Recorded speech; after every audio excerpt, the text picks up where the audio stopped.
Hi hello నమస్తే welcome back to our channel. ఈరోజు మనము వేయించిన పప్పును తయారు చేసుకుంటున్నాం. ఎప్పుడు చేసుకునే పప్పులా కాకుండా ఇలా ఒకసారి ట్రై చేయండి. చాలా అంటే చాలా టేస్టీగా ఉంటుంది. ఈ పప్పును మనం ఎలా ప్రిపేర్ చేసుకోవాలో ఇప్పుడు మనం చూద్దాం. అలానే నా ఛానల్ని ఫస్ట్ టైం చూస్తున్నట్లయితే ప్లీజ్ సబ్స్క్రైబ్ చేసుకోండి, అలానే లైక్ చేయండి.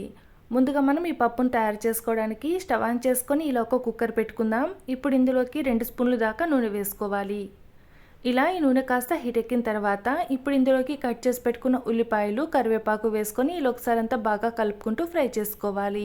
ఇలా ఈ ఉల్లిపాయ కాస్త ఫ్రై అయిన తర్వాత ఇప్పుడు ఇందులోకి పొట్టు తీసి ఒలిచిపెట్టుకున్న వెల్లుల్లి 5-6 వేసుకోవాలి. అలానే ఇప్పుడు ఇందులోకి కారానికి తగినట్టుగా ఎండుమిర్చి వేసుకోవాలి. ఇక్కడ నేను సన్న మిరపకాయలు వేసుకుంటున్నాను కాబట్టి తక్కువ వేసుకుంటున్నాను. మీరు మీ కారానికి బట్టి ఇందులోకి ఎండుమిర్చి వేసుకోవాలి. ఇలా మనము ఎండుమిర్చి, వెల్లుల్లి వేసుకుని ఇలా ఒకసారి అంతా బాగా కలుపుకుంటూ ఫ్రై చేసుకోవాలి.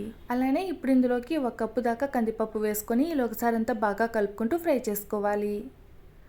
ఇలా ఈ కందిపప్పును మనము నూనెలో వేయించుకోవడం వల్ల మంచి టేస్ట్ వస్తుంది. పప్పు ఫ్లేవర్ కూడా చాలా బాగుంటుంది. చూసారు కదండి, ఇలా ఒకసారి అంతా బాగా కలుపుకుంటూ ఫ్రై చేసుకున్న తర్వాత ఇప్పుడు ఇందులోకి 1/2 టీ స్పూన్ దాకా పసుపు, అలానే టేస్ట్కి సరిపడా సాల్ట్ వేసుకోవాలి. ఇప్పుడు ఇందులోకి 2 టమాటాలు కట్ చేసుకొని వేసుకొని ఇలా ఒకసారి అంతా బాగా కలుపుకుంటూ ఫ్రై చేసుకోవాలి.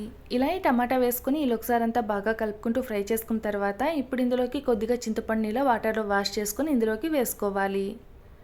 ఇలా ఈ చింతపండు వేసుకొని ఇలా ఒకసారి అంతా బాగా కలుపుకొని ఫ్రై చేసుకున్న తర్వాత ఇప్పుడు ఇందులోకి 1/2 టీ స్పూన్ దాకా కారం, అలానే 1/2 టీ స్పూన్ దాకా ధనియాల పొడి కూడా వేసుకొని ఇలా ఒకసారి అంతా బాగా కలుపుకుంటూ ఫ్రై చేసుకోవాలి.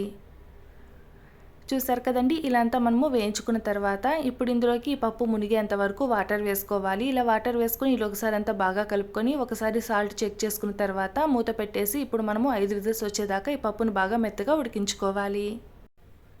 ఇలా ఒక 5 విజిల్స్ వచ్చిన తర్వాత స్టవ్ ఆఫ్ చేసుకుందాం. ఇప్పుడు ఈ ప్రెషర్ అంతా తగ్గిన తర్వాత మూత తీసి చూద్దాం. చూసారు కదండి, పప్పు అంతా మనకి ఇలా బాగా చక్కగా ఉడికిపోయింది కదా. ఇప్పుడు ఈ పప్పుని ఇలా మనము ఒక పప్పు గుత్తి తీసుకొని ఇలా ఒకసారి అంతా బాగా మెత్తగా మెదుపుకొని పక్కన పెట్టుకోవాలి.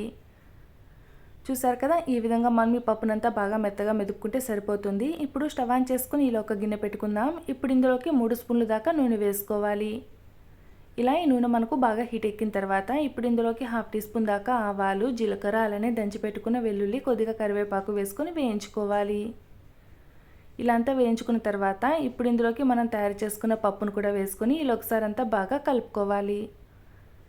చూసారు కదండి, మనకు ఎంతో టేస్టీగా ఉండి వేయించిన పప్పు తయారైపోయింది. చాలా టేస్టీగా ఉంటుంది. మీరు ఒకసారి ట్రై చేయండి. ఎలా వచ్చిందో కామెంట్ చేయండి. వేడి వేడి అన్నంలోకి వేసుకొని తింటే చాలా అంటే చాలా బాగుంటుంది. ఇలాంటి మరిన్ని రెసిపీస్ కోసం ప్లీజ్ నా ఛానల్ని సబ్స్క్రైబ్ చేసుకోండి.